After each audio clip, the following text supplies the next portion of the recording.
부안.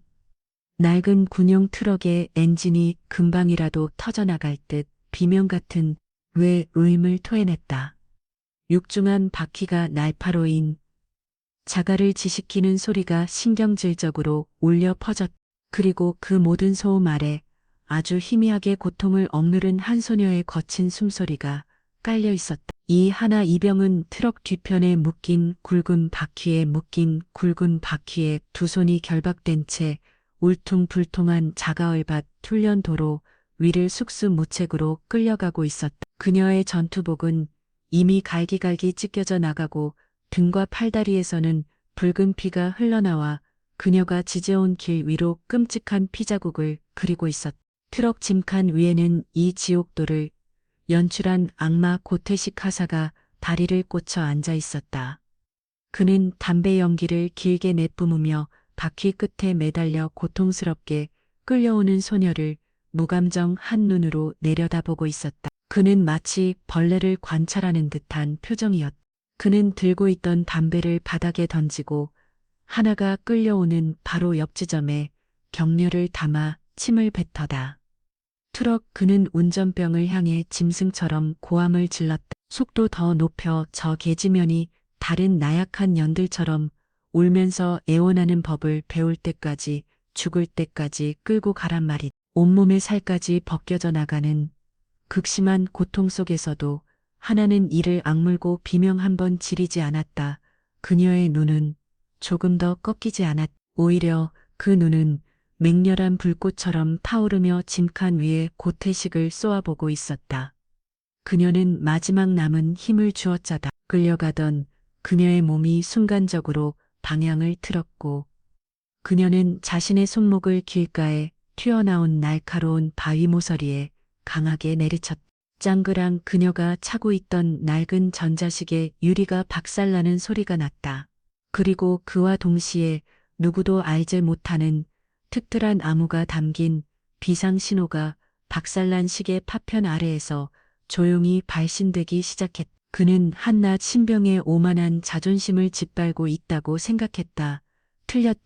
그는 방금 20년간 잃어버린 아들의 신호를 애타게 기다려온 한 어머니이자 수도 방위사령부의 철혈 여장군에게 피로 쓴 선전포고를 날린 것이다. 수도 방위사령부, 사령관실, 대한민국 수도 서울의 심장을 지키는 철옹성의 지휘관 한유진 중장의 집무실하는 무거운 침묵이 흐르고 있었다. 책상 위에는 그녀의 결재를 기다리는 서류들이 산처럼 쌓여 있었지만 그녀의 시선은 그곳에 있지 않았다.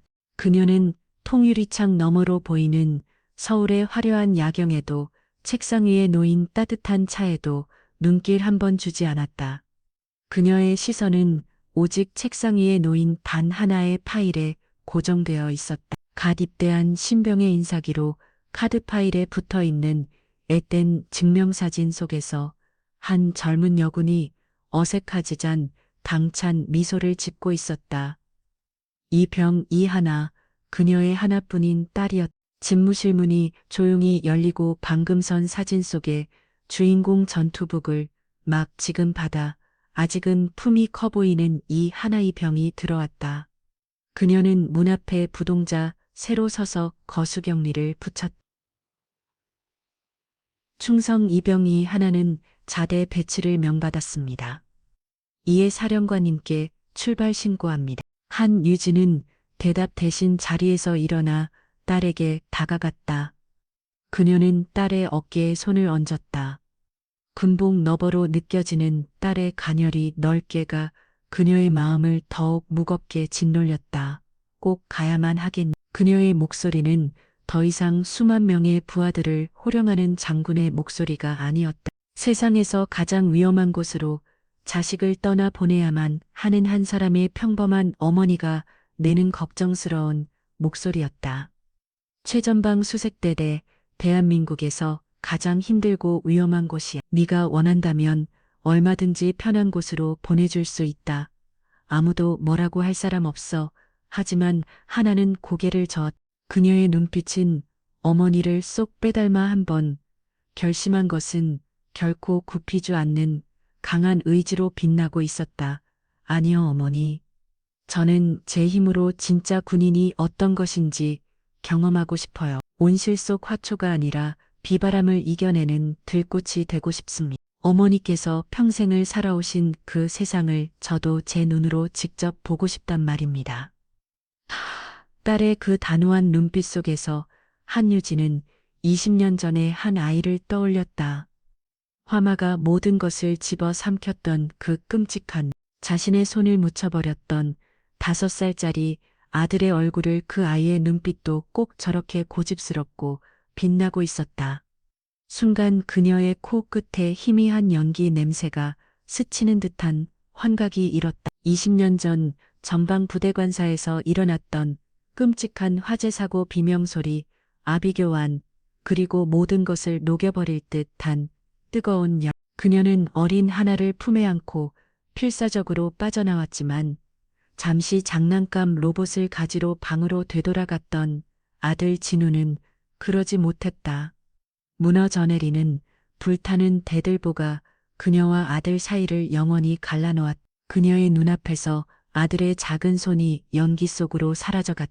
그녀가 아들에게서 마지막으로 본 것은 아들이 손을 뻗었을 때 소매 아래로 언뜻 보였던 팔뚝의 작은 흉터였다.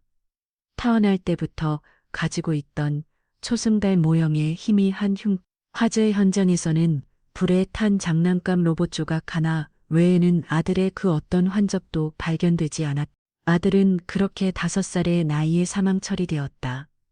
그날 이후 한유진의 시간은 절반이 멈춰버렸다.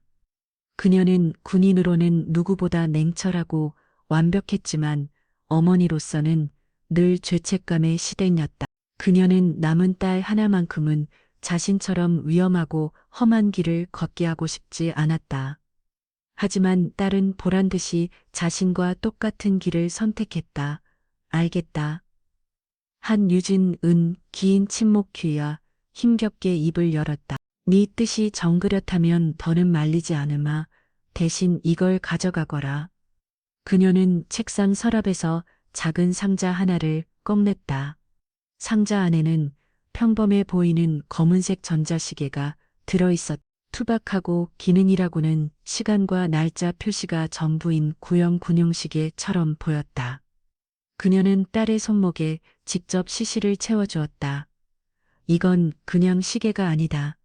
그녀의 목소리가 떨리고 있었다. 이건 너와 나를 이어주는 생명줄이라고 생각해라. 네가 어디에 있던 무슨 일이 생기든 진짜 위험에 처했다고 생각되면 다른 생각 말고 이 시계의 용도를 3초간 길게 눌보다. 알겠니? 어머니, 이 시계는 단순한 조난 신호기가 아니야. 이 신호는 오직 이곳 수도 방위사령부 지휘 통제실 내 개인 스크린에만 표시된 그 어떤 통신 방해나 전파 교란에도 영향을 받지 않는 군 최고 등급의 암호화된 신호다. 신호가 울리면 나는 하늘에 있는 별을 뒤져서라도 너를 찾아낼 것이다. 약속하마. 그녀의 말에는 아들을 잃었던 어머니의 처절한 트라우마와 남은 딸만은 절대로 잃지 않겠다는 비장한 약속이 담겨 있었다. 하나는 어머니의 떨리는 손을 조잡았다. 그녀는 이 시계가 장군의 무기가 아니라 한 어머니의 눈물이라는 것을 깨달았다. 내 어머니 약속할게요. 무슨 일이 있어도 꼭 살아남을게요.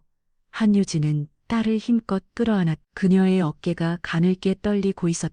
그녀는 딸의 귓가에 오직 그녀만이 들을 수 있는 목소리로 속삭였다. 살아남아라. 무슨 수를 써서라도 반드시 살아남아 해야 한다. 그것이 지옥으로 떠나는 딸에게 어머니가 해줄 수 있는 유일한 약속이자 마지막 기도였. 하나는 차가운 금속 시계가 어머니의 체원처럼 따뜻하게 느껴진다고 생각했다. 그녀는 그 시계가 곧 자신의 살을 파고드는 피의 족쇄가 되리라는 것을 아직은 알지 못했. 최전방 수색대대 막사 앞에 낡은 60 트럭이 멈춰졌. 뽀얀 흙먼지를 뒤집어진 채 차에 서내린 이 하나의 눈에 들어온 부대의 첫 인상은 상처였다. 붓꽃이 벗겨진 낡은 페인트칠 훈련에 흔적으로 온풍캔 연병장, 그리고 병사들의 얼굴에 무표정하게 새겨진 깊은 피로감까지 모든 것이 마치 치열한 전투를 막은 냉상처 입은 야수처럼 보였다. 그녀가 행정반의 전입 신고를 마치고 자신의 소다가 쓸 내무반으로 들어서는 순간 안에 모든 소음이 거짓말처럼 멈췄다. 수십 년의 병사들이 일제히 그녀를 쳐다보았다. 그들의 시선에는 낯선 전입자에 대한 호기심과 함께 여자라는 이질적인 존재에 대한 불편한 경기심이 뒤서 결섰. 그때 내무반 가장 안쪽 관물대에서 한 남자가 천천히 몸을 일으켰다. 그는 20대 중반으로 보였지만 그의 눈빛은 나이를 가늠할 수 없을 만큼 차갑고 공허했다. 다부진 체격과 짧게 깎은 머리, 그리고 햇볕에 그을린 피부는 전형적인 특수부대원의 모습이었지만 그의 주변 공기는 유독 서늘했다. 그의 명찰에는 하사고태식이라고 적혀 있었다. 바로 이 지옥 같은 소대를 지배하는 왕이자 모든 신병들의 악몽인 존재했다. 그는 천천히 하나에게 다가 그의 군화가 내무반 바닥을 똑딱똑딱 울리는 소리가 유난히 크게 들렸다. 그는 하나의 바로 앞에 멈춰서서 위아래로 그녀를 훑어보았다. 마치 도축할 가축의 등급이라도 매기는 모욕적인 시선이었다. 이름 그가 짧게 물었다. 목소리는 감정 없이 마말라 있었다. 이병이 하나입니다. 여자인가? 그는 질문이 아닌 사실을 을조리듯 말했다. 여기는 니년 같은 계집애 가 소금 놀이하러 오는 곳이 아니다. 하루 만에 울면서 엄마한테 보내달라고 전화하게 될 거다. 아니, 전화할 시간도 없을지도 모르지. 그는 하나의 턱을 손으로 툭 치며 경고했다. 내 눈에 뜯지 마라. 귀찮게 만들지 말고 없는 사람처럼 조용해지네. 알았나? 그것이 그와 그녀의 첫 만남. 그리고 그날 오후 하나는 고태식이라는 인간이 단순한 악마가 아니라 상처 입고 뒤틀린 영혼을 가진 괴물이라는 것을 깨닫게 되었다. 오후 일과가 끝나고 병사들에게 잠시의 휴식 시간이 주어졌다. 편지 원 사람. 그 말에 몇몇 병사들의 얼굴에 화색이 돋았다. 고된 군 생활에서 가족과 연인이 보내온 편지, 난금, 달콤한 위로는 없었다. 한 이병이 기쁜 얼굴로 뛰어나가 자신의 편지를 받아들었다. 그는 자신의 관물대에 앉아 조심스럽게 편지 봉지를 뜯었다. 그의 얼굴에는 행복한 미소가 번졌다. 바로 그 순간이었다. 어느새 그의 뒤로 다가온 고태식이 그의 손에 들린 편지를 날치게 하듯 낚아챘다. 휴식.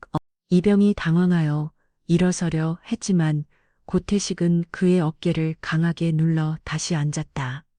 그는 편지를 보란듯이 펼쳐들고 큰 소리로 읽기 시작했다. 사랑하는 우리 아들 민준이에게 밥은 잘 먹고 있니? 훈련은 힘들지 않고 엄마는 네가 없으니 집이 너무 텅 빈 것 같아. 매일 밤 네 사진을 그는 마치 코미디 연극을 하는 배우처럼 과장된 몸짓과 목소리로 편지를 읽어내려갔다. 몇몇 고참병들이 깊게 거리며 웃었지만 대부분의 신병들은 차마 웃지 못하고 불안한 눈으로 그를 쳐다보았다. 편지의 주인인 민준 이병의 얼굴은 새빨갛게 달아올랐다. 그의 눈에는 수치심과 분노, 그리고 눈물이 그런 외쳤다. 돌려주십시오. 민준 이병이 용기를 내어 외쳤던 고태식은 코어스를 쳤다. 엄마, 아직도 젖도 못된 애새끼였나? 군인이 총을 든 군인이 엄마 타령이라니 정말 역겨워서 토가 나올 지경이다. 그는 그렇게 말하며 모두가 본인 앞에서 편지를 갈기갈기 찢어버렸다. 쫙 종이 조각들이 힘없이 바닥으로 흩어졌다. 그것은 단순히 편지를 찢는 행위가 아니었다. 한 병사의 유일한 안식처이자 버팀목을 그의 영혼을 공개적으로 짓밟는 잔인한 폭력이었다.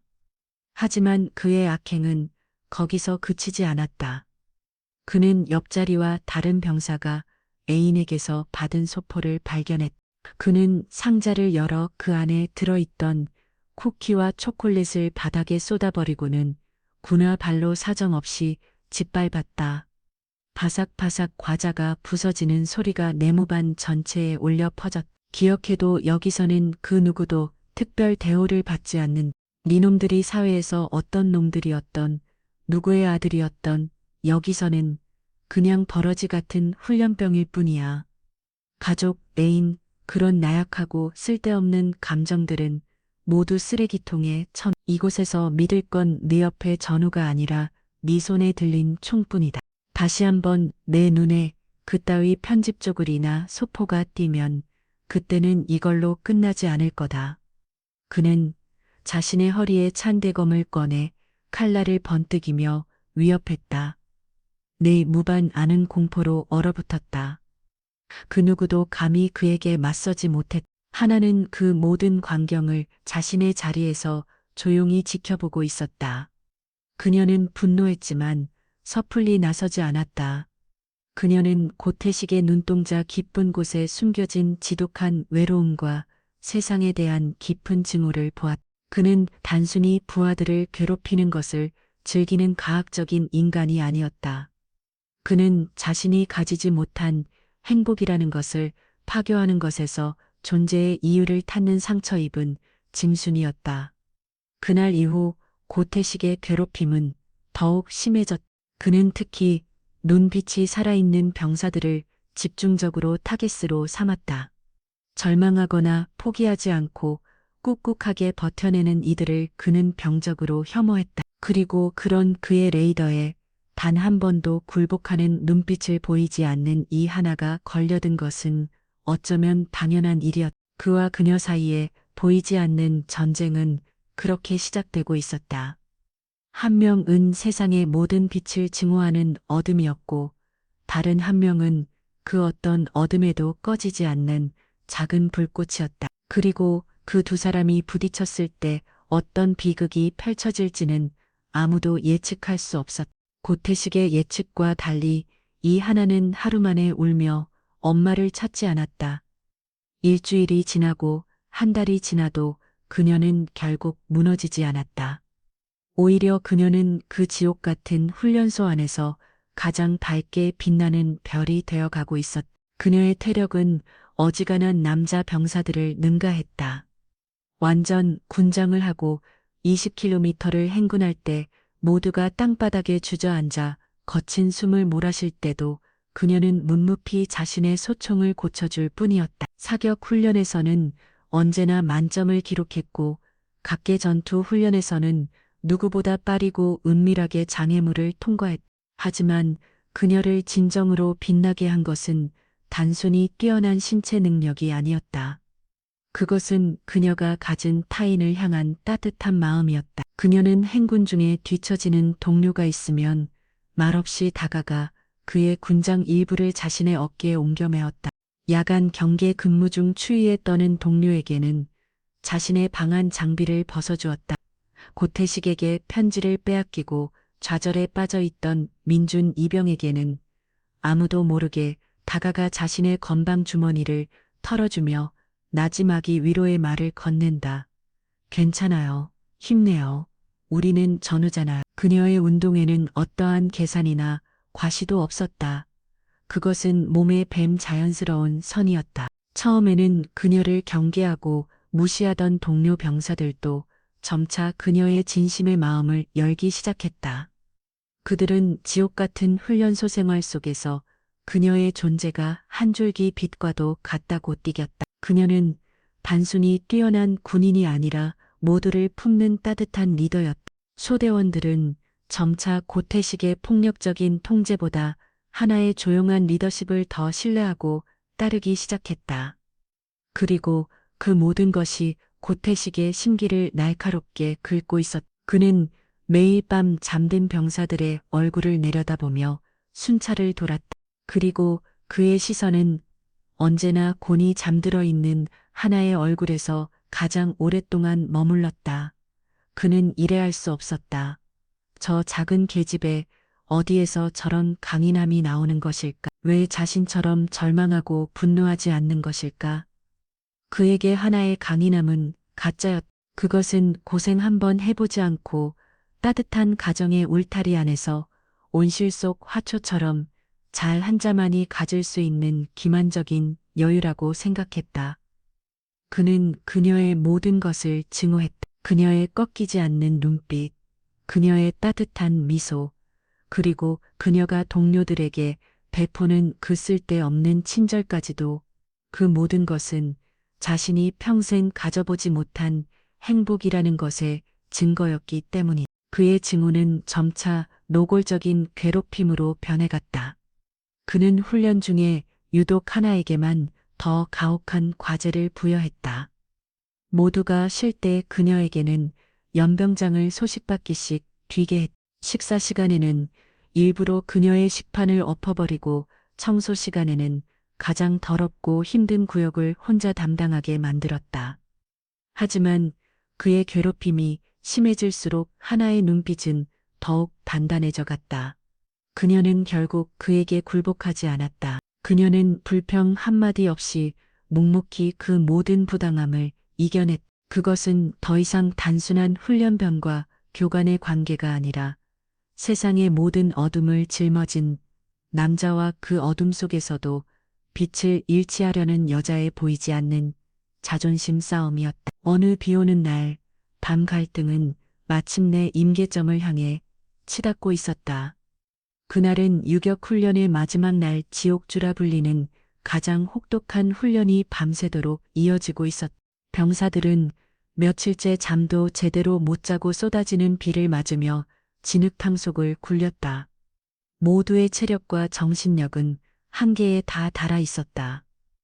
그때 한 병사가 참지 못하고 쓰러졌. 탈진과 저체온증 증세를 보이고 있었다. 더는 못하겠습니다. 그 병사의 말에 고태식은 기다렸다는 듯이 다가가 그의 맥살을 잡아 이를 켰다.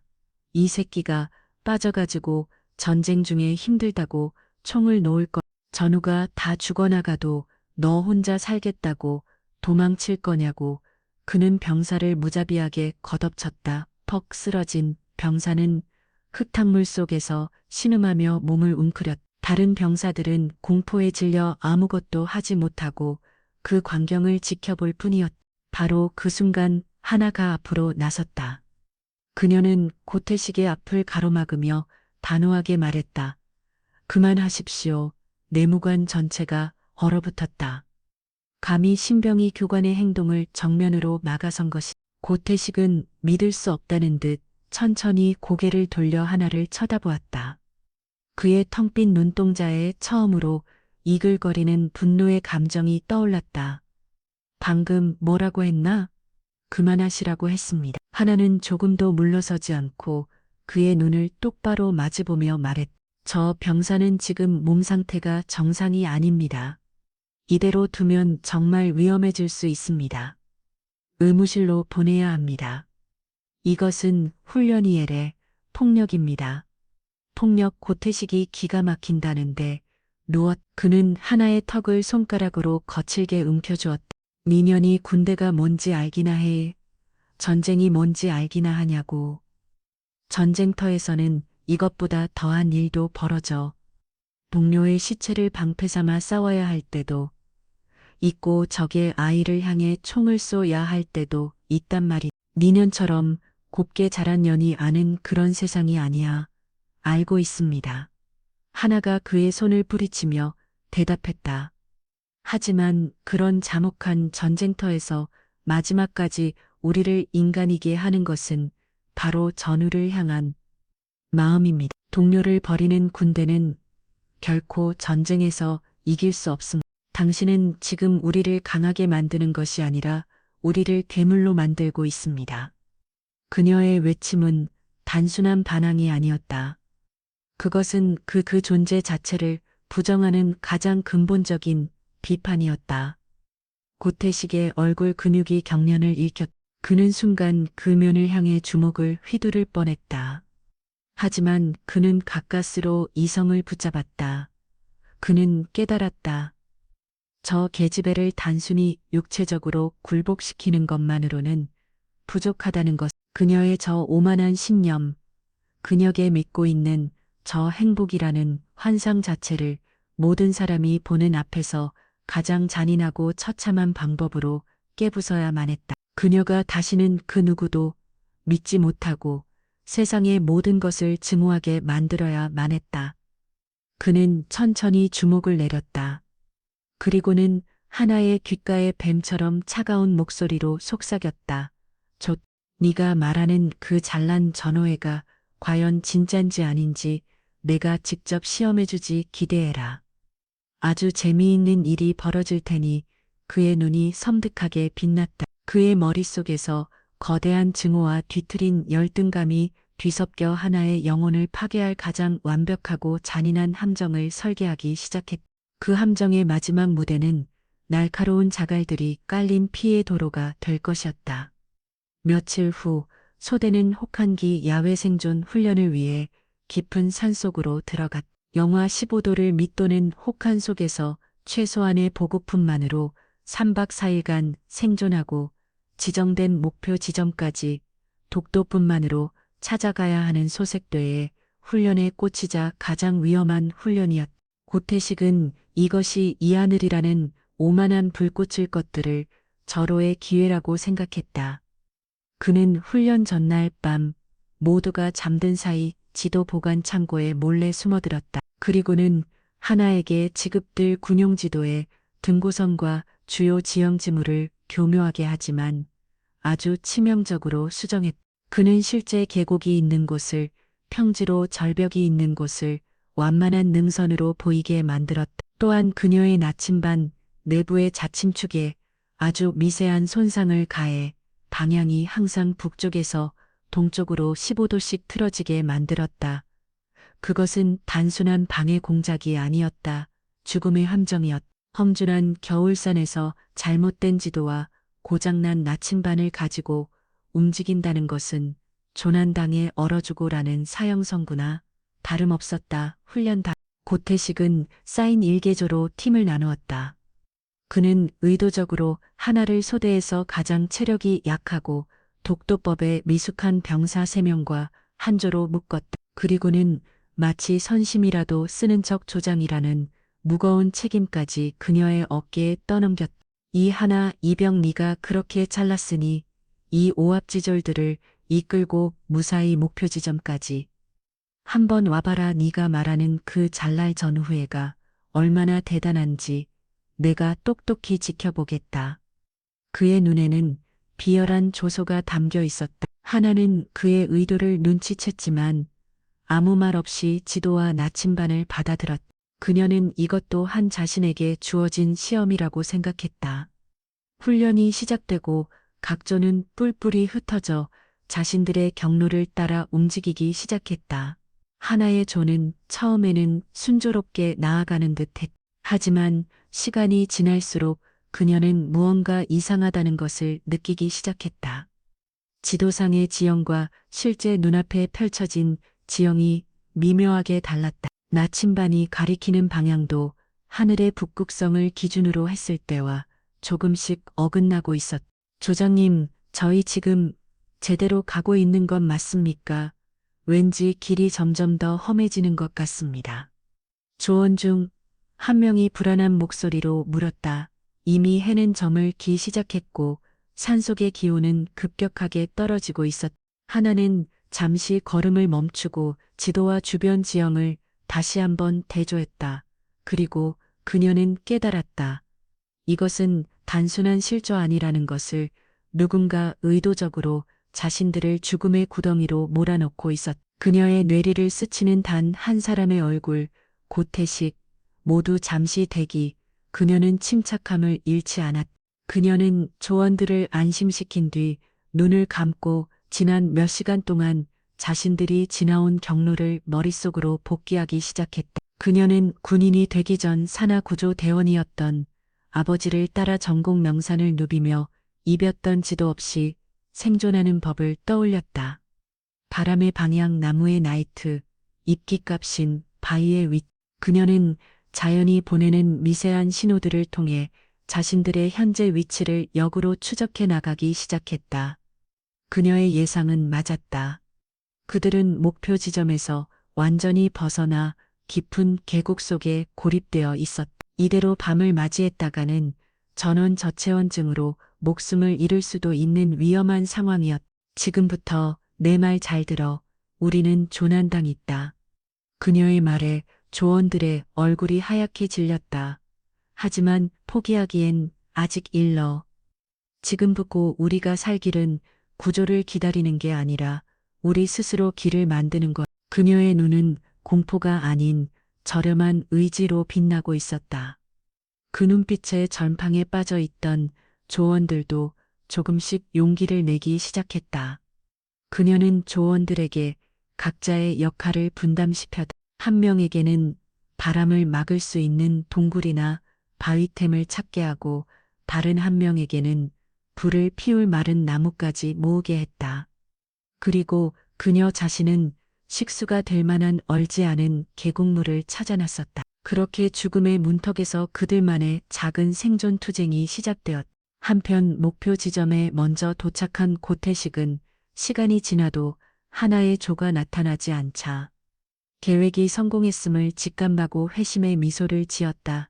그는 본부에 무전을 쳤다. 보고합니다. 3조 조장 이하나 이병의 3명, 현재까지 목표 지점에 도착하지 않고 있습니다. 독단적인 판단으로 경로를 이탈하여 조는한 당한 덫으로 추정된 그는 모든 책임을 하나에게 뒤집어 띄었다. 그녀의 오만망과 무능함이 동료들을 위험에 빠뜨렸다는 완벽한 시나리오였다. 대대 본부에서는 즉시 수색팀을 꾸렸다. 고태식은 책임감 있는 교관인 척 직접 수색팀의 선두에 나섰다.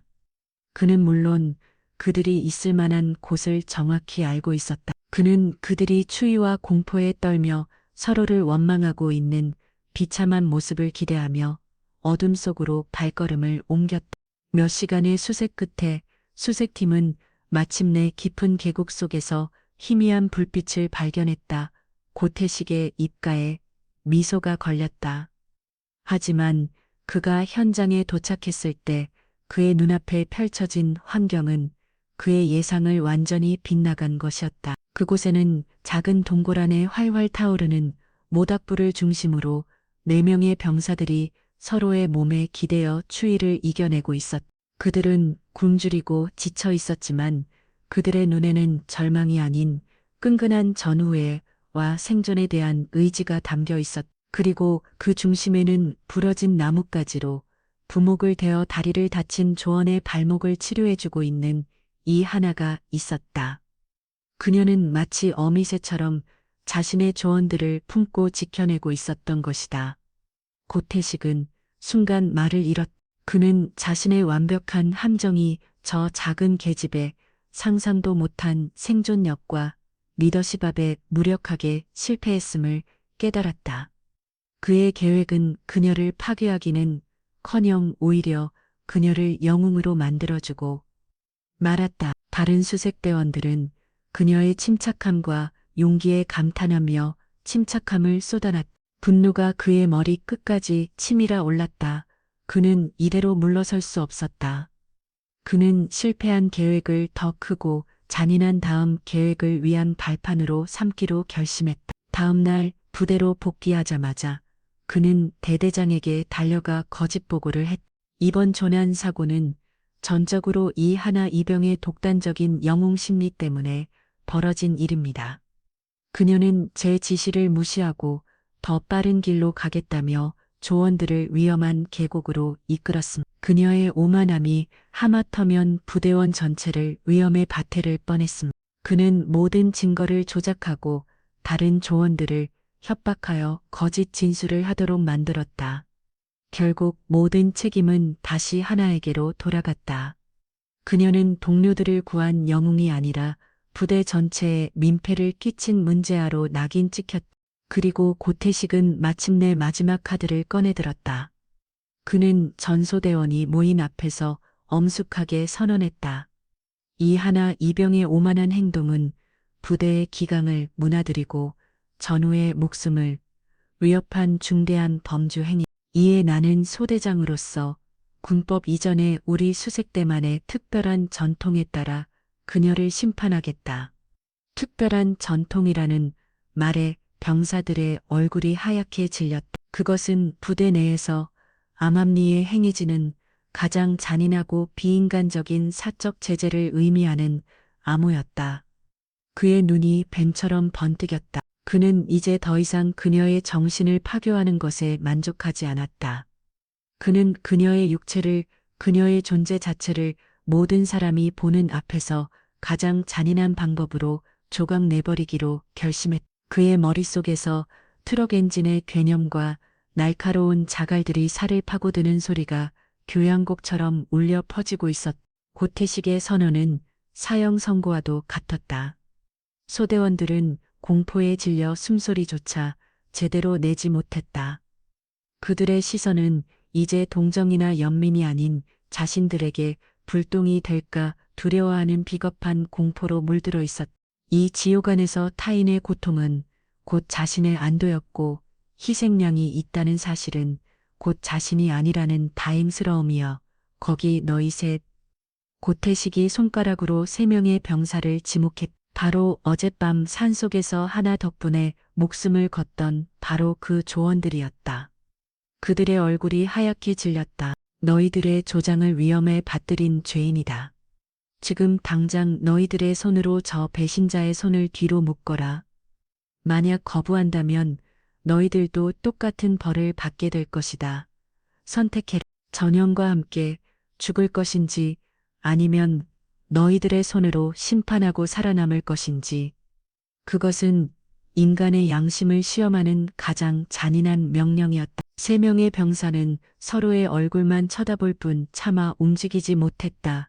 그들의 눈동자가 세차게 흔들렸다. 그들을 구해준 생명의 은인을 자신들의 손으로 묶으라는 명령. 망설이나? 고태식의 목소리가 얼음처럼 차가워졌다. 그는 옆에 있던 소총을 들어 그들의 발밑 바닥에 위협사격을 가했다.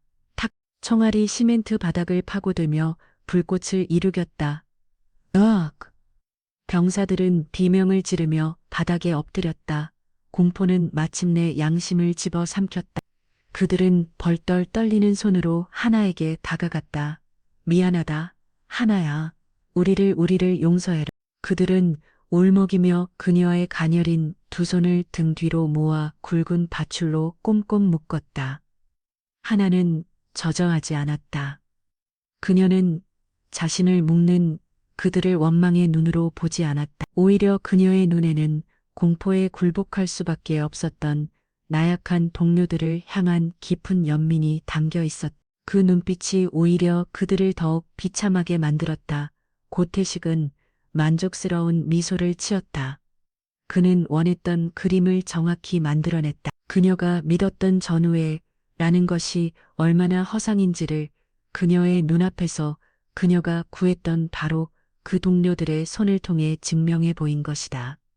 잘했다. 이제 진짜 심판의 시간이다. 그는 하나의 머리채를 잡고 그녀를 내무반 밖으로 개처럼 끌고 나갔다. 소대원들은 죄인처럼 고개를 숙인 채 그 뒤를 따라야만 했다. 그가 그녀를 끌고 간 곳은 부대 후문에 위치한 차량 기동훈련장이었다. 그곳은 일반 흙길이 아닌 장갑차나 트럭 같은 육중한 차량들의 기동훈련을 위해 주먹만한 크기의 날카로운 자갈들을 일부러 깔아놓은 지옥 같은 도로였다. 부앙. 낡은 군용 트럭 한 대가 시동을 걸고 대기하고 있었다. 운전석에는 고태식의 충실한 부하 중 한 명이 앉아 있었다. 고태식은 하나를 길한 가운데 무릎 꿇렸다.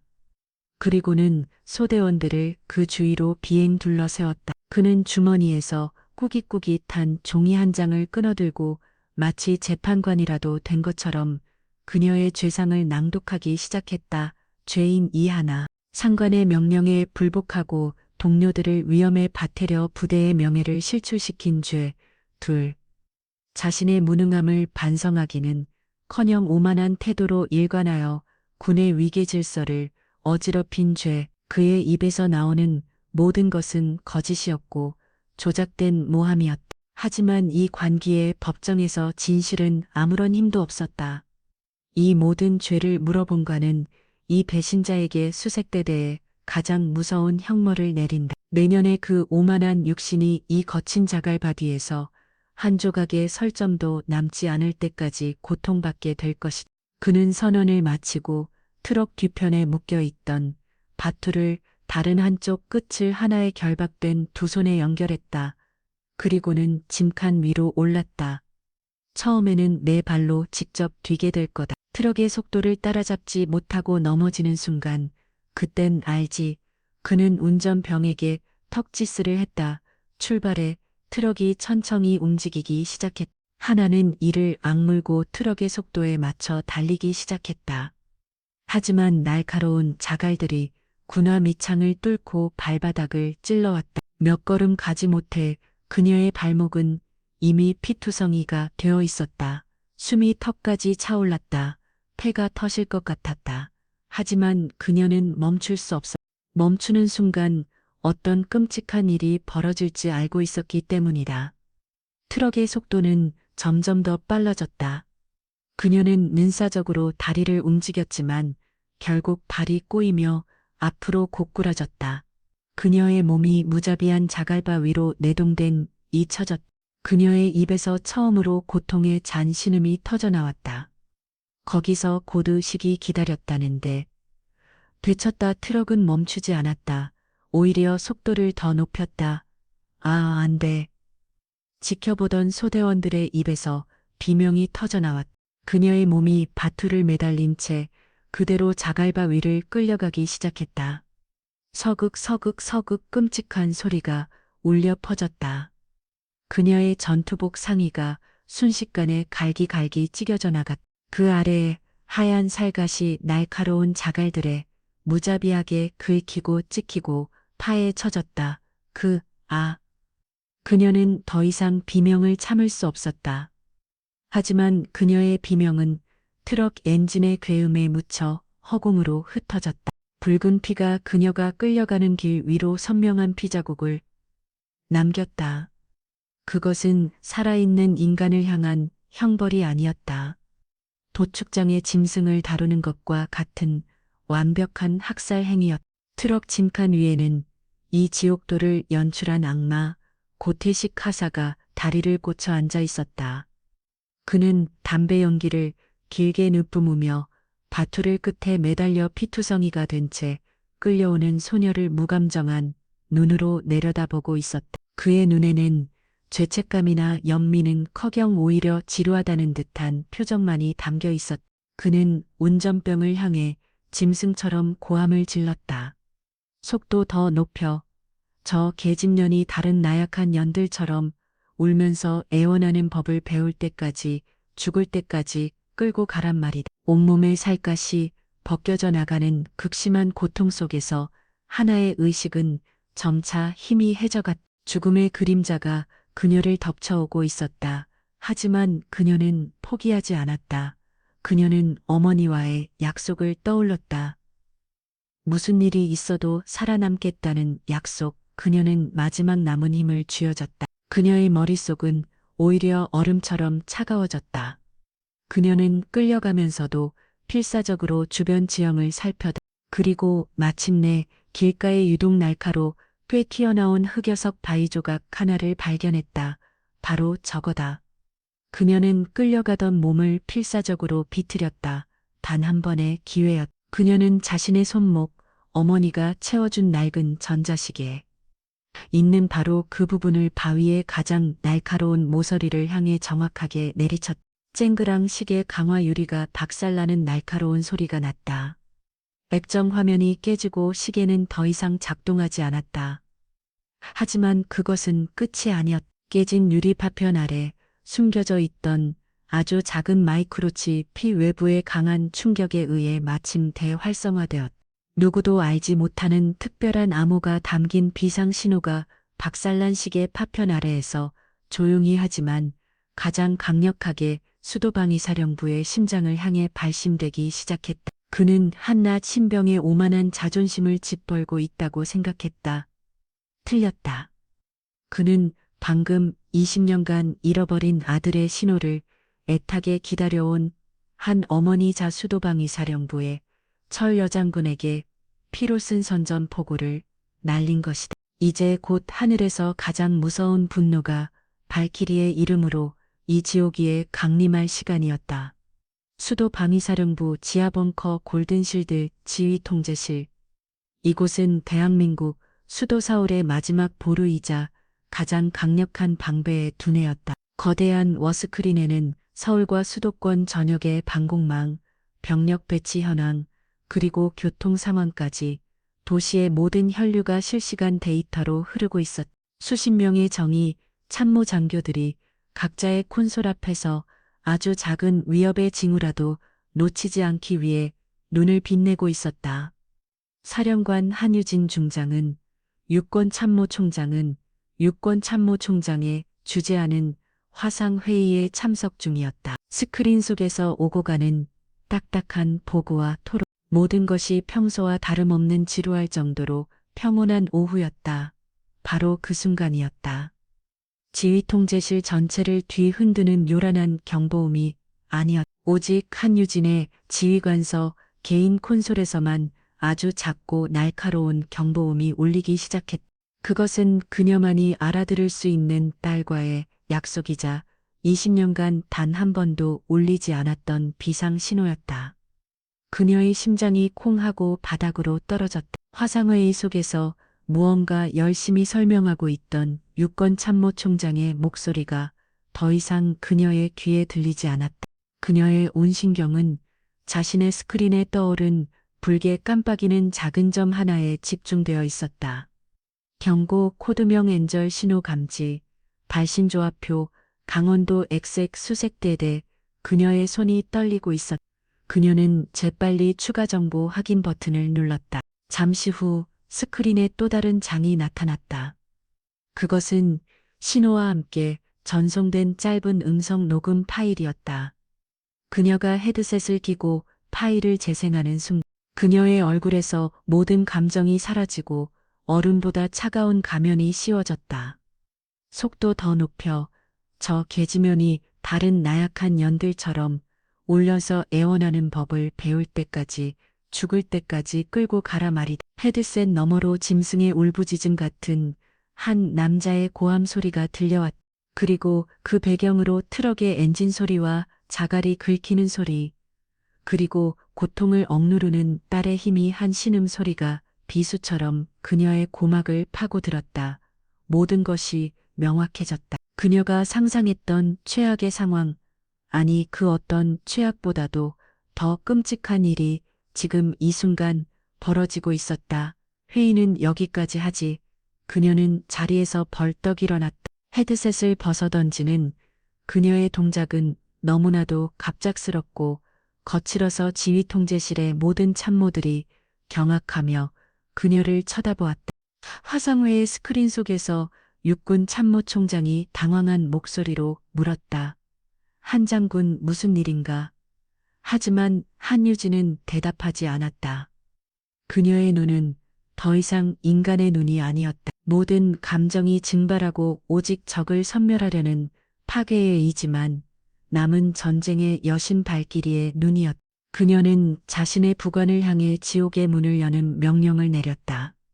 그녀의 목소리는 분노로 떨리고 있었지만 그 어느 때보다도 차갑고 명료했다. 지금 즉시 발키리 프로토콜을 발동한 발키리 프로토콜. 부관을 비롯한 모든 참모들의 얼굴이 하얗게 들렸다. 그것은 전설로만 듣던 수도방을 사령부의 극비 작전 계획이었다. 수도 4월의 심장부에 적특수부대가 침투하거나 대통령의 신변에 직접적인 위협이 가해지는 최악의 국가위기 상황에서 사령관의 직권으로 군의 모든 지휘 계통을 무시하고 최정예 차격 부대를 동원할 수 있는 사실상의 계엄령 선포와도 같은 권한. 그런데 지금 그 무시무시한 칼을 일개 전방부대를 향해 겨누라고 하고 있었다. 사령관님 목표가 어디입니까? 청와대입니까? 국방부입니까? 아니다. 한유진은 워스크린에 떠있는 붉은 점을 손가락으로 가리켰다. 그녀의 손 끝이 분노로 가늘게 떨리고 있었다. 목표는 강원도 백색 수색대대 임무로 인질 구출이다. 그녀는 통제실 전체가 들을 수 있도록 마이크를 잡고 외쳤다. 787 특수 임무한 화이트 타이가의 즉시 출동 명령하. 현재 비행 훈련 중인 수리온 공격 헬기 2대. 지금 즉시 항로 변경하여 목표 지점으로 향하라. 22분 내로 현장에 도착하여 인질을 위협하는 모든 적대 세력을 무력화시켜라. 777 특임단 대한민국 여속군 특수전사령부 소속의 대테러 부대 국가급 대테러 작전에만 투입되는 군이 보유한 가장 날카로운 창. 그 창을 아군 부대를 향해 사용하라는 명령이었다. 그리고 그녀는 잠시 말을 멈추고 숨을 골랐다. 그녀의 다음 명령은 모든 이들을 더욱 경악하게 만들었다. 현장에서 인질을 제외한 그 누구든 아군의 진입을 방해하거나 저항하는 자는 현장에서 즉시 사살해도 좋다. 반복한다. 전원, 사살 허가, 이 모든 책임은 사령관인 내가 진다. 사살 허가, 그것은 전쟁 상황이 아닌 이상 결켜 내려져서는 안 되는 가장 끔찍하고 무거운 명령이었다. 지휘통제실은 이제 단순한 혼란을 넘어 거대한 폭풍의 눈 한가운데로 빨려 들어가고 있었다. 하지만 더 이상 그 누구도 그녀의 명령에 토를 달지 못했다. 어머니의 분노를 품은 여장군의 살기는 그 자리에 있는 모든 이들을 압도. 그녀의 명령이 하달되는 순간 대한민국 군의 가장 강력한 전쟁 기계들이 잠에서 깨어났다. 비상사이란이 울려 퍼지고 검은 전투복으로 무장한 77 특임단 대원들이 헬기에 오르기 시작했다. 하늘에서는 훈련 중이던 수리원 헬기 2대가 고행음을 내며 기술을 돌려 강원도 상공을 향해 전속력으로 날아가기 시작했다. 그 모든 광경을 한유재는 지휘관석의 선체 워스크린을 통해 말없이 지켜보고 있었다. 그녀의 손은 주먹을 꽉 준 채 하얗게 들려 있었다. 그녀의 머릿속에는 오직 피를 흘리며 자갈밭에 끌려가고 있을 딸의 모습만이 떠올랐다. 기다려라 하나야. 엄마가 간다. 어떤 놈이든 내 딸의 몸에 손을 댄 놈들은 내가 그놈들의 뼈 한 조각도 남기지 않고 갈아 마셔버릴 테니. 그녀는 더 이상 군인이 아니었다.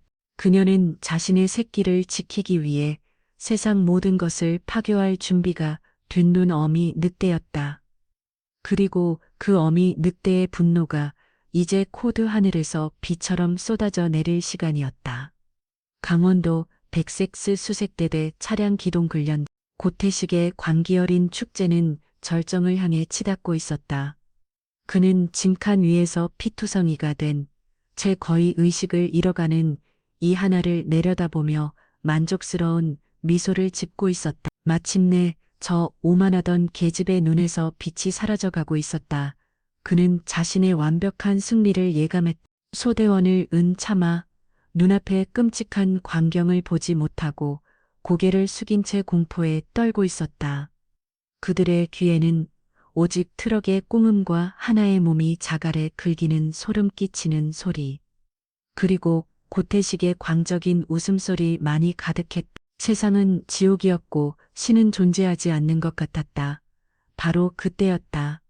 처음에는 아주 희미하게 마치 이명처럼 시작된 소리. 하지만 그 소리는 불과 몇 초 만에 땅과 하늘 전체를 뒤엎는 거대한 꽁음으로 변했다. 도도도도도도도도도도도. 그것은 차원이 다른 소리였다. 낡은 트럭의 엔진 소음. 바위는 장난감처럼 느껴지는 거대한 강철 독수리가 하늘을 찢음에 강화하는 소리였다. 뭐야. 고태식의 얼굴에서 처음으로 미소가 사라졌다. 그는 고개를 들어 하늘을 쳐다보았다. 그리고 그는 보았다. 그는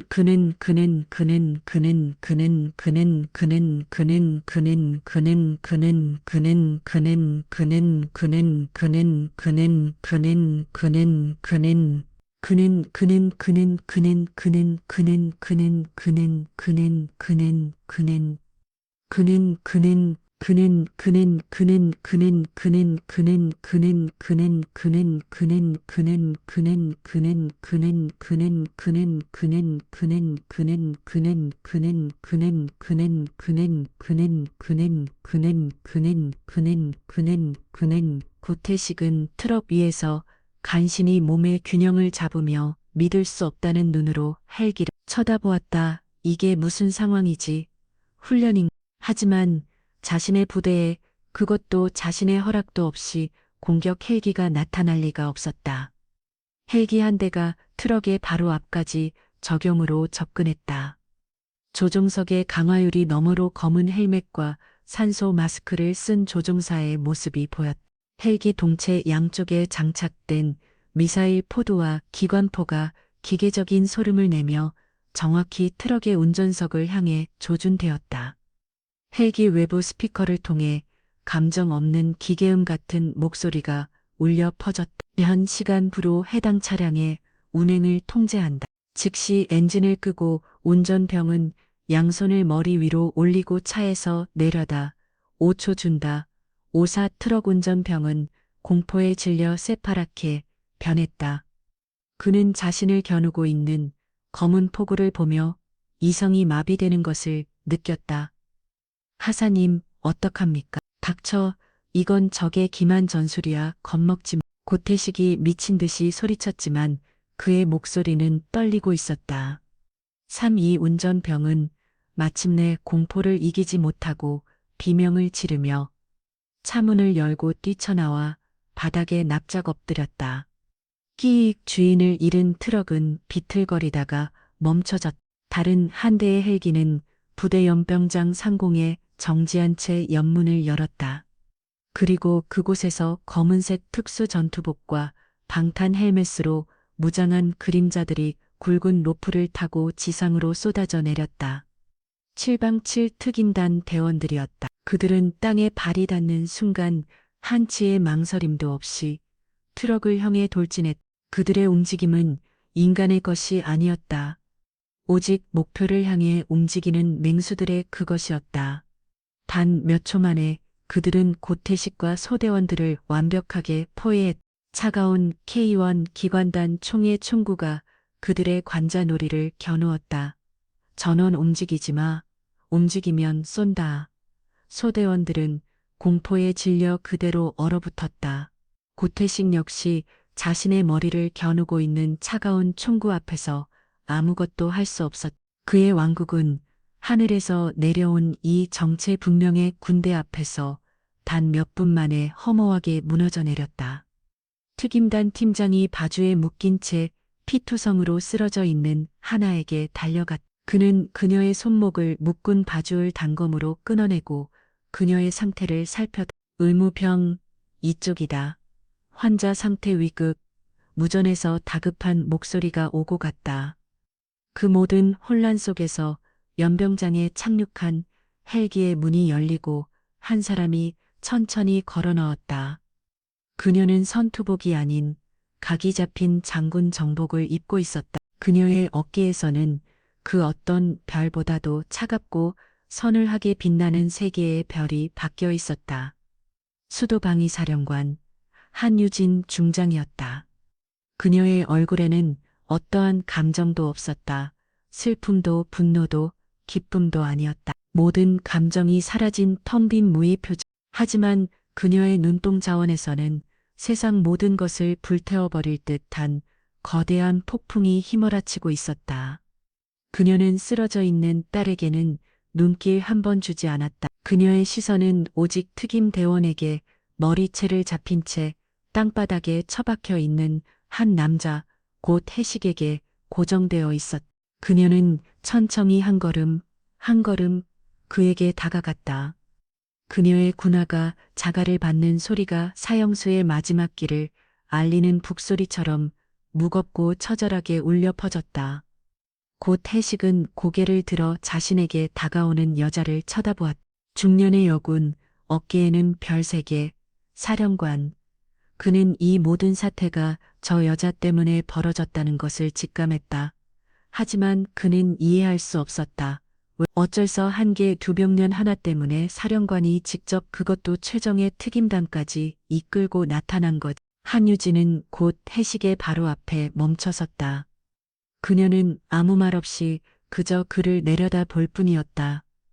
그 시선은 경념이나 분노가 아니었다. 그녀는 마치 길가에 있는 하찮은 돌멩이를 혹은 방금 밟아 죽인 벌레를 내려다보는 듯한 그런 무감정한 눈으로 그를 보고 있었다. 그 침묵이 곧 해식의 마지막 남은 자존심을 건드렸다.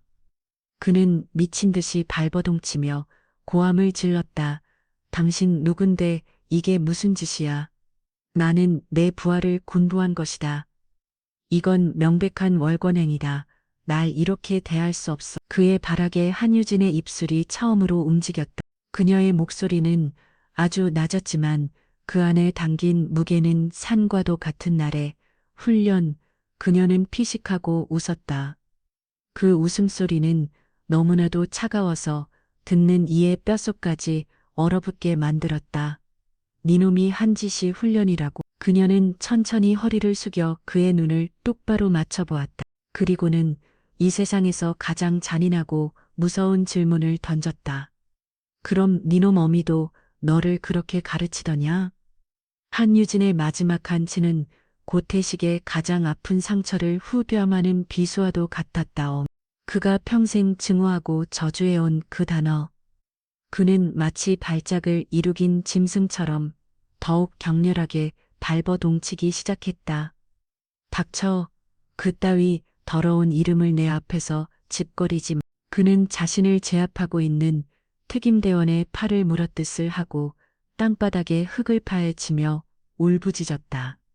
그의 눈에는 이성이 아닌 순수한 관기만이 남아 있었다. 나는 고아, 나를 낳아주려는 나를 불 속에 버리고 도망친 착력을 같은 년이야. 나에게 가족 따위는 없어. 니녀들이 말하는 그 여겨운 행복 따위는 내가 전부 다 찢어발려 줄 테다. 그의 처절한 외침이 헬기 로터의 괴금을 뚫고 허공에 퍼져나갔다. 그 순간 한유진의 얼굴이 미세하게 굳어졌다. 그녀의 뇌리에 20년 전에 끔찍했던 화재 현장이 섬광처럼 스쳐 지나갔다. 하지만 그녀는 애쓰속 그 기억을 떨쳐냈다. 지금은 감상에 젖어 있을 때가 아니었다. 그녀는 더 이상 그와 말을 섞지 않았다. 그녀는 차갑게 돌았었다. 그녀의 시선이 처음으로 의무병들의 응급처치를 받고 있는 딸 하나의 궤로 향했다. 피투성이 가된 채 의식을 잃은 딸의 모습. 그녀의 심장이 갈기갈기 찢어지는 것 같다. 하지만 그녀는 눈물을 보이지 않았다. 지금 그녀는 어머니가 아니라 지휘관이어야만 했다. 그녀는 특임단 팀장을 향해 명령했다. 저놈을 당장 체포해서 헬기에 태워 수도방위 사령부 특별 감옥으로 이송한다. 특임 대원 2명이 추가로 달려들어 미친 듯이 저항하는 고태식을 강제로 일으켜 세우려 했다. 바로 그때가 이래였다. 이건 너와 노라고 이 개새끼들아. 고태식은 마지막 남은 모든 힘을 쥐어짜 자신을 붙잡고 있던 대원의 팔을 뿌리쳤다.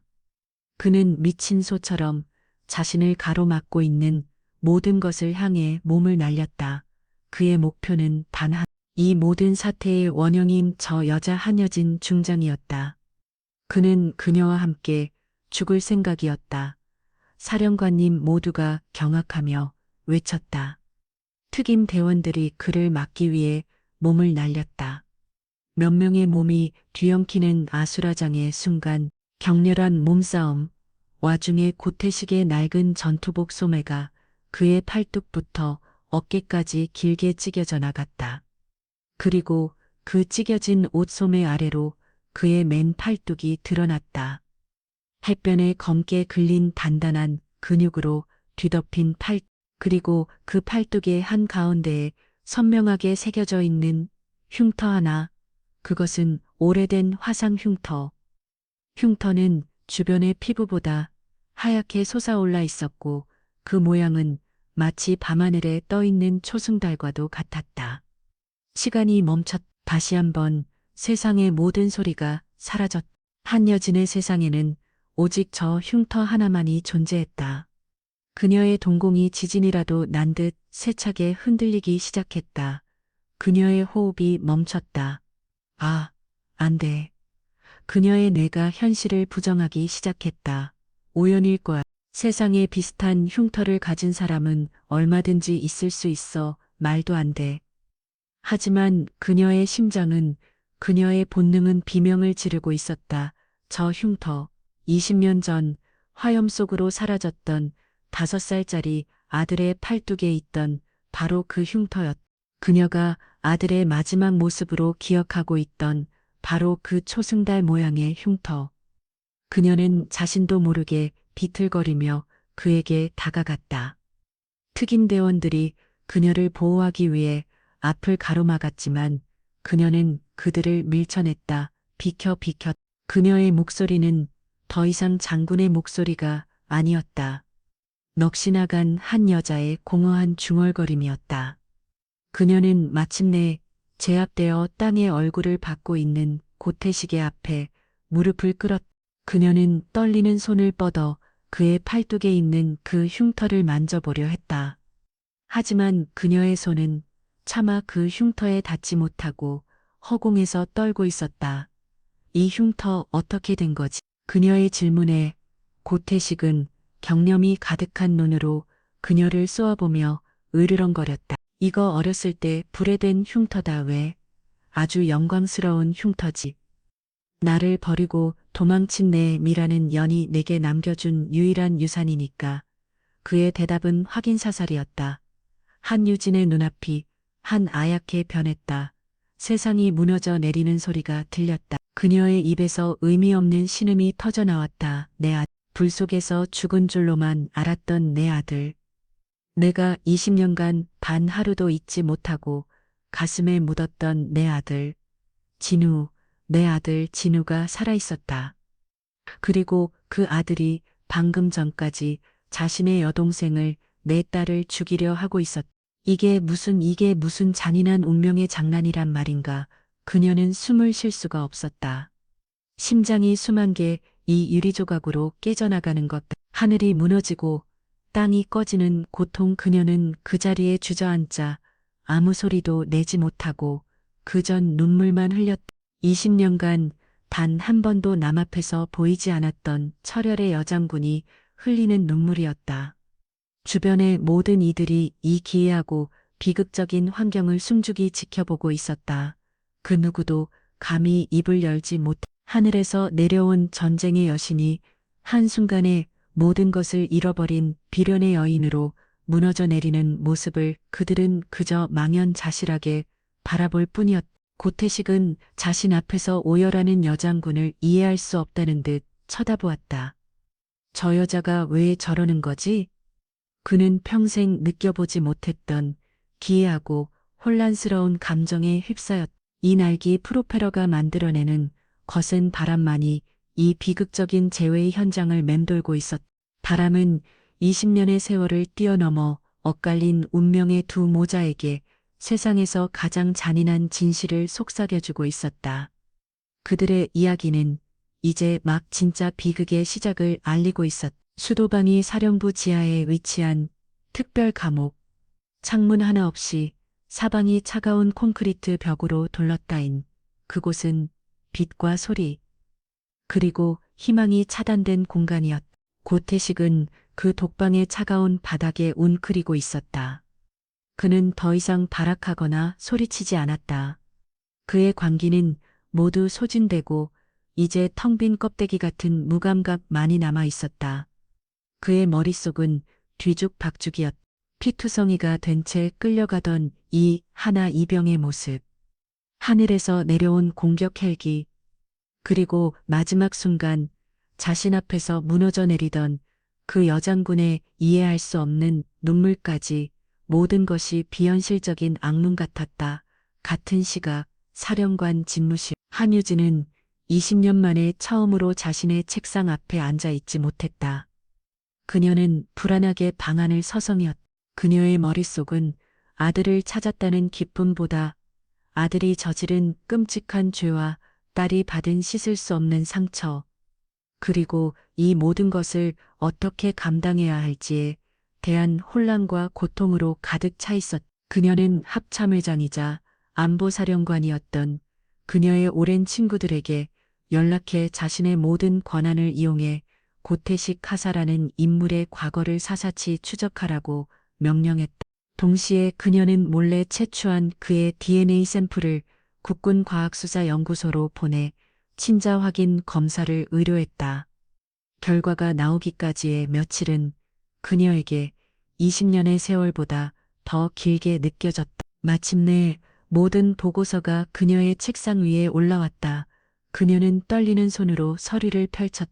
고태식의 삶은 그가 내뱉었던 말 그대로 지옥이었다. 20년 전 화재 현장에서 그는 기적적으로 살아남았다. 하지만 그는 화재의 충격으로 기억의 일부를 잃었고 얼굴과 팔에 심한 화상을 입은 채 인근 병원에서 발견되었다. 신원을 알 수 없었던 그는 결국 이름 없는 고아로 처리돼 보육원으로 보내졌다. 그의 팔에 있던 초승달 흉터는 끔찍한 화상 자국 아래 묻혀버렸다. 보육원에서의 삶은 끔찍했다. 그는 부모에게 버림받은 아이라는 낙인 속에서 다른 아이들의 괴롭힘과 어른들의 납대를 견뎌야 했다. 그는 세상을 증오하는 법을 그리고 행복을 파괴하는 법을 배웠다. 그에게 유일한 탈출구는 군대였다. 그는 자신의 몸을 학대하듯 훈련에 매달렸고 악랄하고 잔인한 교관이 되는 것으로 자신의 존재 가치를 증명하려 했다. 그의 삶에는 단 한 번도 따뜻한 온기나 사랑이 존재하지 않았다. 그리고 마지막 장 국가수에서 온 DNA 검사 결과 보고서, 유전자 검사 결과, 의뢰인 한유진과 대상자 고태식은 99.99%의 확률로 친자 관계가 성립된 확인이었다. 도망치고 싶었던 끔찍한 진실이 차가운 활자로 그녀의 눈앞에 박혀 있었다. 한유진은 보고서를 떨어뜨렸다. 그녀는 의자에 주저앉아 소리 없이 우열했다. 자신이 전장에서 조국을 지피는 동안 자신의 아들은 세상의 가장 어두운 곳에서 괴물로 자라나고 있었다. 자신이 딸에게 모든 사랑을 쏟아본 동안 아들은 사랑을 증오하는 법을 배우고 있었다. 이 모든 비극의 책임은 바로 자신에게 있었다. 얼마나 시간이 흘렀을까. 그녀는 눈물을 닦고 잃었다. 그녀의 눈은 텅 비어 있었지만 그 안에는 어떤 결심이 설해 있었다. 그녀는 이제 이 모든 것을 마주해야 하냈다. 장군으로서가 아닌 어머니로서. 철컥 특별 감옥의 신문실. 굳게 닫힌 철문이 열리고 한유진이 안으로 들어왔다. 그녀는 장군 정복이 아닌 평범한 사복 차림이었다. 테이블 건너편에는 수갑을 잔 채 고개를 숙이고 있는 고태식이 앉아 있었다. 그녀는 문이 열리는 소리에도 고개를 들지 않았다. 그녀는 자신을 신문할 또 다른 장교라고 생각했다. 죽일 거면 빨리 죽여. 더 이상 할 말 없으니까. 그의 목소리는 마말라 있었다. 한유진은 그의 맞은편 의자에 조용히 앉았다. 그녀는 아무 말 없이 자신의 지갑에서 날고 빛바른 사진 한 장을 꺼내 테이블 위로 조용히 밀어주었다. 사진 속에는 5살 정도로 보이는 남자아이가 해군 수병 모자를 쓰고 환하게 웃고 있었다. 아이의 통통한 팔뚝에는 희미한 초승달 모양의 흉터가 보였다. 고태식은 그 사진을 보고도 아무런 반응이 없었다. 그는 피식하고 비웃음을 흘렸다. 뭐 하자는 거지? 동정심이라도 유발하려는 건가? 이런 싸구려 연극은 집어치워. 한유진은 그의 눈을 똑바로 쳐다보며 떨리는 목소리로 입을 열었다. 지대. 그녀의 입에서 20년간 단 한 번도 불러보지 못했던 이름이 흘러나왔다. 엄마가, 미안하다. 그 순간 고태식의 몸이 움직 떨렸다. 그는 천천히 고개를 들었다. 그의 텅 빈 눈동자가 눈물을 흘리고 있는 한유진의 얼굴을 맞춰보았다. 그는 잠시 혼란스러운 표정을 짓다가 이내 미친 사람처럼 웃기 시작했다. 아하하. 엄마, 지금 나보고 아들이라고, 당신이 내 엄마라고. 그의 웃음소리가 차가운 신문실을 가득 메웠다. 그 웃음은 기쁨이 아닌 세상의 모든 슬픔과 절망을 담고 있는 처절한 울음소리 같았다. 웃기지 마. 내 엄마는 20년 전에 나를 불 속에 버리고 도망쳤어. 내 엄마는 내가 불에 타주고 가는 걸 보면서도 자기 혼자 살겠다고 도망친 그런 쌍년이라고. 이제 와서 엄마 행세라니. 역겨우니 그만두와 그의 입에서 쏟아지는 원망과 증오는 날카로운 칼날이 되어 한유진의 심장을 난도질했다. 아니야, 그게 아니야, 진호야. 한유진은 울부짖으며 20년 전 그날의 진실을 털어놓기 시작했다. 그날 밤 불길이 너무 거셌어. 나는 네 동생 하나를 안고 있었고 네가 잠깐 장난감을 가지러 방에 들어간 사이에 대들보가 무너져 내렸어. 나는 너에게 가려고 했지는 갈 수가 없었어. 소방관들이 나를 막았어. 나는 네 이름을 부르며 발버둥쳤지만 아무것도 할 수 없지. 그녀의 이야기는 지난 20년간 그녀를 괴롭혀온 악몽 그 자체였다. 그녀는 아들을 버린 것이 아니었다. 그녀 역시 아아차를 잃은 피해자였다. 나는 네가 죽은 줄로만 알았어. 매일 밤 불 속에서 나를 원망하는 네 모습을 꿈에서 봤어. 내가 어떻게 너를 잊을 수 있었더니 그녀의 처절한 고백에도 고태식의 얼얼붙은 마음은 쉽게 녹지 않았다. 20년간 쌓은 증오의 벽은 너무나도 높고 두꺼웠다. 거짓말 다 거짓말이야. 그렇다면 왜 이제 와서 나타난 거지? 내가 고아원에서 맞고 자랄 때 당신은 어디 있었지? 내가 배가 고파서 음식물 쓰레기를 뒤집을 때 당신은 어디서 뭘 하고 있었냐고. 몰렸으니까, 네가 살아있는 줄 정말 몰랐으니까. 두 사람의 절규가 신문실 안에서 부딪혔다. 20년의 세월을 뛰어넘어 이 부모님은 엇갈린 진실과 오해, 비극은 이미 너무나도 깊었다. 한유진은 더 이상 말을 잇지 못하고 그저 아들의 얼굴을 바라보며 눈물만 흘렸다. 아들의 얼굴에는 20년 전 자신이 기억하던 남편의 젊은 시절 모습이 희미하게 남아있었다. 그리고 그 눈동자 깊은 곳에는 자신이 평생 외면하고 싶었던 자기 자신의 고집스러운 모습이 담겨 있었다. 그는 너무나도 분명한 그녀의 아들이었다. 고태식은 더 이상 소리치지 않았다. 그는 다시 고개를 숙였다. 그의 어깨가 아주 미세하게 떨리고 있었다. 그의 굳게 닫힌 마음의 문틈으로 엄마라는 낯선 단어가 아주 희미한 온기를 가지고 스며들기 시작했다. 하지만 그 온기는 너무나도 낯설고 두려워서 그는 차마 그것을 받아들일 수가 없었다. 신문실의 시간은 그렇게 흘러가지도 멈추지도 않은 채 두 모자의 깊은 상처 위에 고여 있었다. 그들의 비극적인 재회는 용서나 화해의 시작이 아니었다. 그것은 더 깊은 고통과 더 어려운 선택의 시작을 알리는 잔인한 서곡에 불과했다. 고태식 아니 한진호하는 이름의 군인은 법의 심판대에 서야만 했다. 그가 잃어버린 아들이라는 사실이 그가 저지른 끔찍한 죄를 덮어줄 수는 없었다.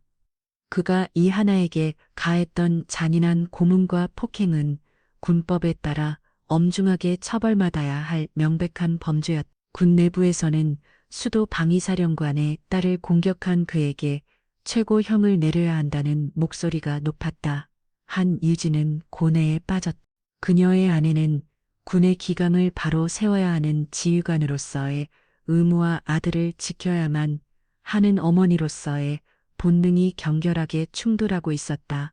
그녀는 며칠 밤 낮을 고민했다. 그리고 마침내 그녀는 가장 어렵고 가장 고통스러운 길을 선택했다. 그녀는 아들의 죄를 덮어버린 것 같다. 그녀는 수사에 어떠한 압력도 행사하지 않았고 재판에 어떠한 영향력도 미치려 하지 않았다. 그녀는 지휘관으로 아들이 자신이 저지른 죄에 대한 대가를 정당하게 치르도록 내버려뒀다. 하지만 그녀는 어머니로서 아들을 포기하지도 않았다. 그녀는 대한민국 최고의 군 전문 변호사를 선임하여 아들의 변호사를 맡겼다. 그녀는 변호사에게 아들의 죄를 없을 달라고 말하지 않았다. 대신 내 아들이 왜 그런 괴물이 될 수밖에 없었는지 그가 겪어야 했던 20년의 지옥을 재판부가 이해할 수 있도록 도와달라고 부탁했다. 또한 그녀는 군 최고의 심리치료사들을 동원해 아들의 뒤필린 마음을 치유하며 시작했다. 군사법정. 재판이 진행되는 동안 고태식은 처음에는 모든 것을 거부했다. 그는 여전히 세상을 증오했고 한 요즘의 모든 노력을 가식적인 연극이라고 비난했다. 하지만 재판이 계속 또를수록 그의 마음은 조금씩 흔들리기 시작했다. 변호사는 그의 편에 서서 그가 왜 그렇게 될 수밖에 없었는지를 별로 냈다. 보육원에서의 학대 기록, 사회의 그리고 그 무엇보다도 어머니에게 버림받았다는 깊은 상처가 한 어린 아이를 어떻게 괴물로 만들었는지를 증언했다.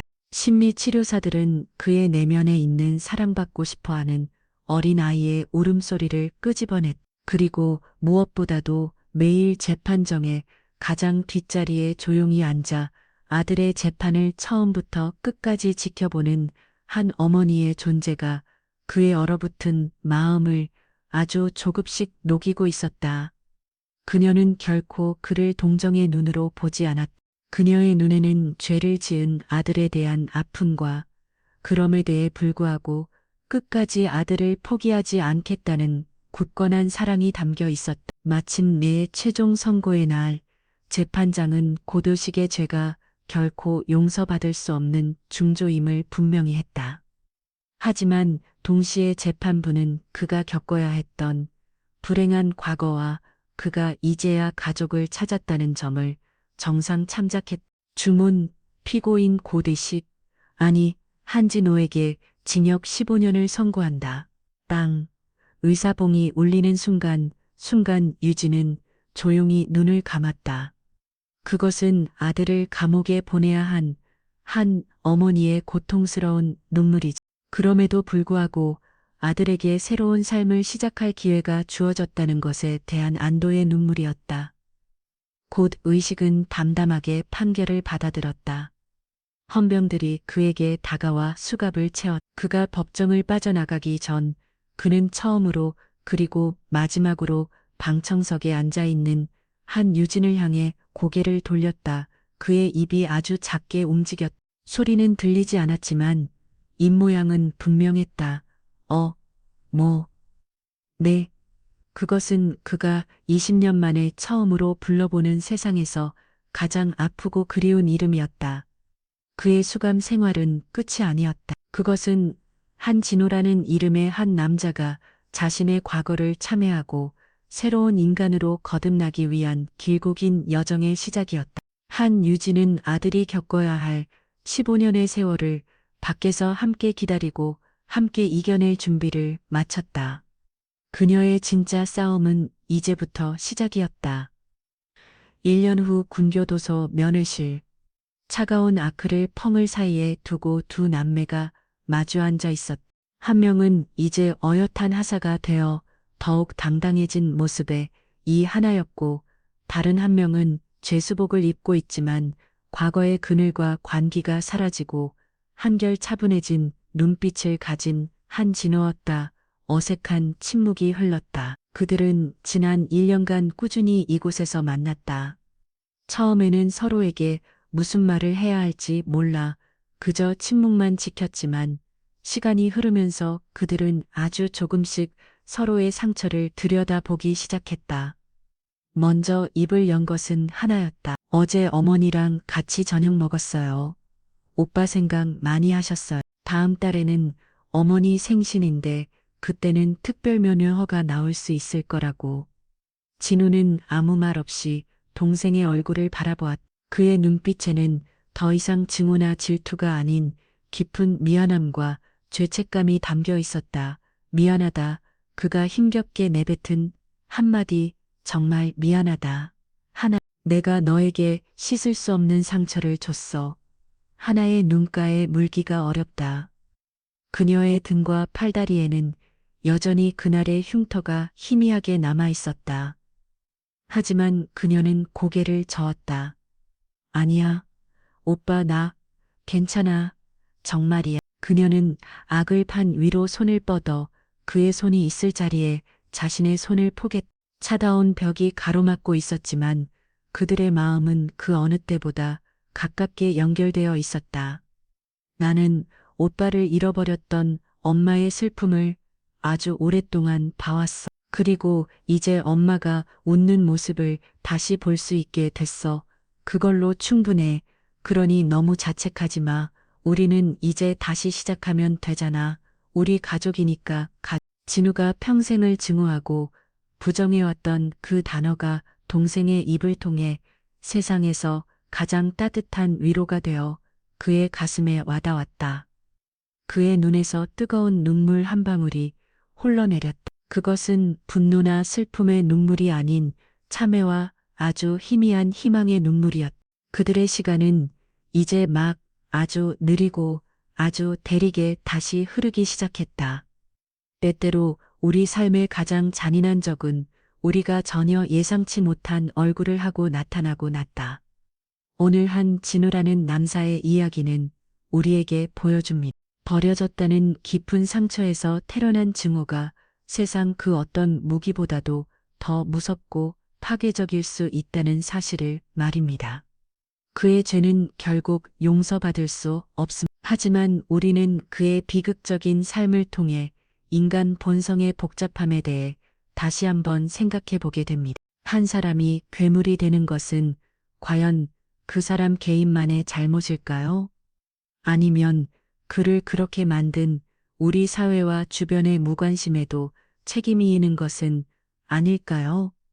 이 이야기는 또한 우리에게 용서라는 가장 어려운 질문을 던집니다. 한유진 장군은 딸을 죽이려 했던 아들을 마주해 야만했습니다. 그녀의 선택은 지휘관으로서의 정의와 어머니로서의 사랑 사이에서의 고통스러운 줄타기였습니다. 그녀는 결국 심판과 치유라는 두 가지 길을 모두 걷는 가장 어려운 길을 택했습니다. 청취자 여러분, 우리의 삶 속에도 결코 쉽게 아물지 않는 깊은 흉터들이 있습니다. 만약 여러분이 한유진 장군은 입장이었다면 당신은 정의와 혈연 사이에서 어떤 선택을 하셨을 것 같습니다. 내게 상처를 준 사람이 내가 가장 사랑해야 할 가족이라는 잔인한 진실 앞에서 과연 우리는 용서라는 것을 할 수 있을까요? 여러분의 생각을 댓글로 남겨주세요. 정답은 없습니다. 다만 오늘 이 이야기가 여러분의 삶 속에 있는 크고 작은 상처들을 잠시나마 돌아보고 그 상처를 어떻게 마주해야 할지에 대해 생각해보는 단 계기가 되었기를 바랍니다. 지금까지 들어주셔서 감사합니다.